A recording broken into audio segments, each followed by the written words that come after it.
I don't need nobody, body. I don't need nobody, body. I don't need nobody, body like I need you. I don't need nobody. So in this lesson, I want to focus in on another skill when shooting, which is called shooting time lapses. Now, time lapses are essentially the exact opposite to shooting slow motion high frame rate. Time lapses are when you take very few frames and then you squeeze it together into a clip or a sequence that speeds up the events. It's really good for slow moving phenomena such as clouds coming across the sky, such as the sunrises, sunsets, such as shadows lengthening. And these type of shots are also really powerful in wildlife filmmaking to help tell your narrative. They drive your story forward, as well as the fact that they can be really, really beautiful.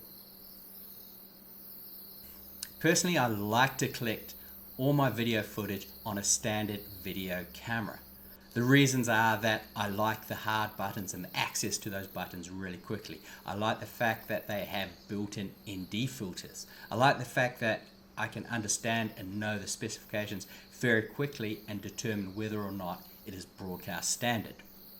But still cameras, the DSLRs, the mirrorlesses, they definitely do have a role in videography.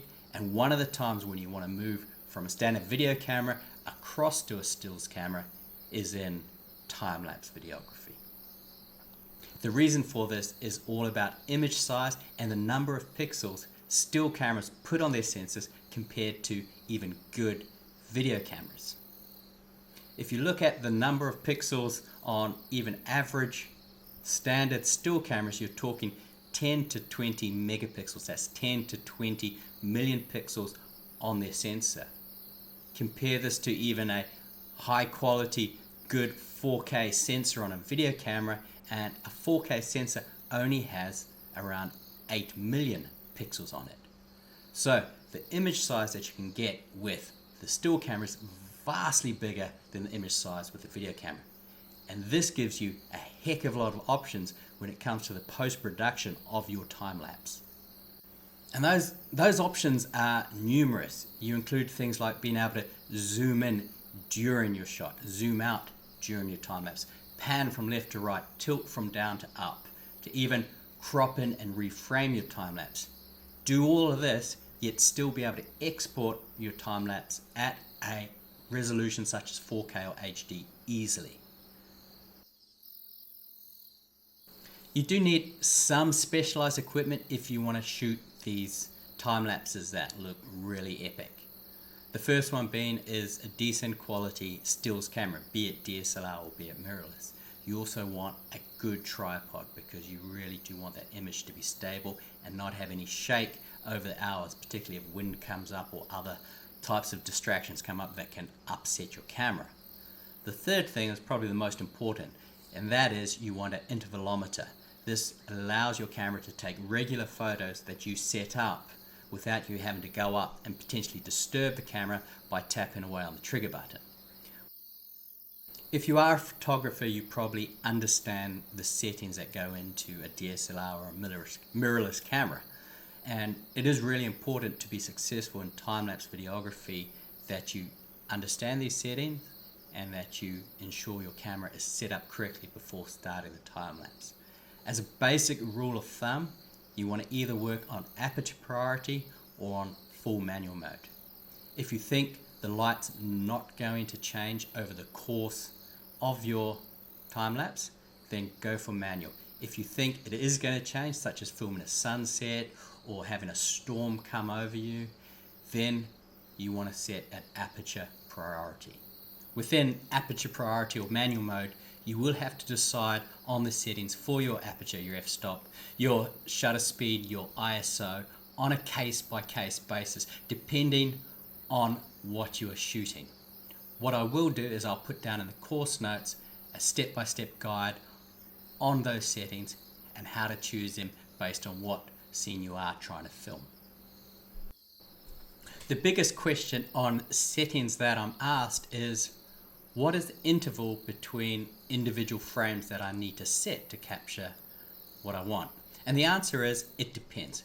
It depends on two things. It depends, firstly, on how long do you want your final clip to be when it plays back at, say, 25 or 30 frames per second.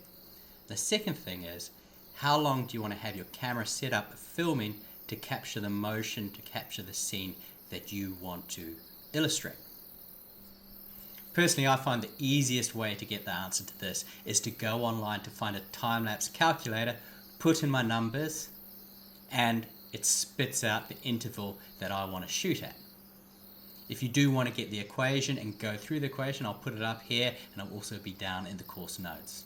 So you can easily go onto a page, type in the duration of your final clip, say 12 seconds, type in how long you want to be filming, in this case let's say 120 minutes, what you want to export at, 30 frames a second, and it will tell you what your shooting interval should be. Getting these settings right does take time, it does take training, it does take effort. I hope by the time you leave South Africa that you've mastered it, or you can even master it before you come by just going out in your backyard and practicing. But what I really want to focus on is how to set up for making those beautiful, stunning time lapses that can really engage the audience. The first thing when choosing your setup you need to consider is, has your shot got perspective? From perspective I mean, have you got fascinating content in the background? Have you got mid content that's great? And have you got close-up content? That's great. By having these three elements, you create depth into your image and it makes it a heck of a lot more engaging for an audience. The second really important consideration when designing your shot is movement. The whole reason you make a time lapse is to tell a story, and part of that story, a big part of that story, is being told by movement in your image. In wildlife filmmaking, it can be movement of animals, it can be movement of clouds, it can be storms, it can be lightning, it can be the transition from daytime to nighttime or nighttime to daytime. All of the really good time-lapse shots encompass some kind of movement to tell that story. The last thing is your shot going to be viable? You must remember you're going to dedicate 2, 3, maybe more hours to getting the single shot that's going to come down into an 8-10 second clip. When planning the shot, are you in control? Are you going to have people walking into the shot that's going to ruin it? Are you going to have a vehicle driving through? All of these things that you don't see at the time but might happen an hour down the line, 2 hours down the line. You have to consider these, because there's no point having the most beautiful shot on the planet ruined halfway through because somebody walks in when they're not supposed to be there. So once you've got your perfect scene set out, you've got perspective in your shot, you've got movement, you know your camera settings, what your interval between shots are, then you can go out, set up your tripod, connect your camera, connect your intervalometer, and press record. Once that's done, it's time to sit back, relax, and let the camera do its magic. So I hope that really helps you in understanding what a time-lapse is, how it works, and how you can set up your camera and the scene to capture those beautiful time-lapses that, really do tell a story. In the next lesson, I'm going to take us into the post-production of the time-lapse, how to pull all those still images into a program that I use, Adobe Premiere, and turn it into a time-lapse that can look really, really epic, including how you can crop in to pan, tilt, zoom, zoom out, all of those little extra things that can make a shot so much more dynamic. Thanks for watching, and I'll see you in the next lesson.